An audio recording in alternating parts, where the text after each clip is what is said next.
Thank you, dear Frank, for your great generosity and your wonderful energy that has helped bring this dream come true of this wonderful work of the order. Affable, unflappable, Frank was a master at assessing risks and championing the full potential of the many Catholic causes who sought his wise counsel. The name Heffernan was spoken with reverence. With a champion like Frank in our corner, he set the Northern California Clinic on an upward trajectory unique in the history of the Western Association.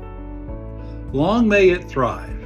In 2013, William McInerney, our founding president, died.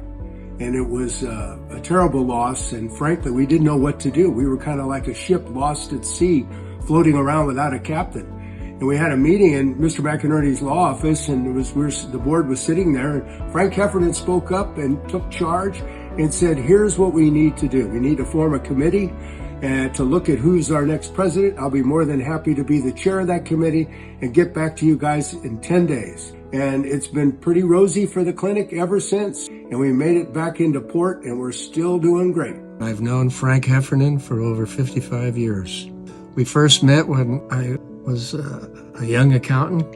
We became close friends. When I started my CPA practice, Frank was my first client.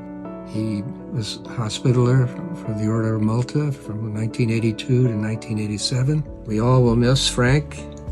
In 2003, Bishop Alan Vigneron requested a favor from Dick Madden to put together a group to develop a medical Malta clinic at the cathedral in Oakland.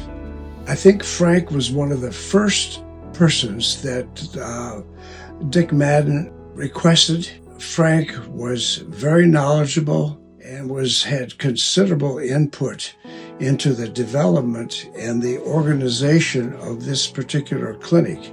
It has been a real privilege to have worked with him. The Order of Malta Clinic of Northern California exists to provide access to health care for underserved populations. The Order of Malta Clinic of Northern California is in its 16th year, due in large part to the business acumen of the late Frank Heffernan, a San Francisco native and an exemplary Knight of Malta. Frank was known as a man of few words, but he made every word count. He knew how to structure an organization for long-term success. The clinic today continues to grow in the number of patients it serves, and, as always, in an environment of trust, compassion, and high-quality care. Thanks, Frank. Thank you, Frank. Thank you, Frank.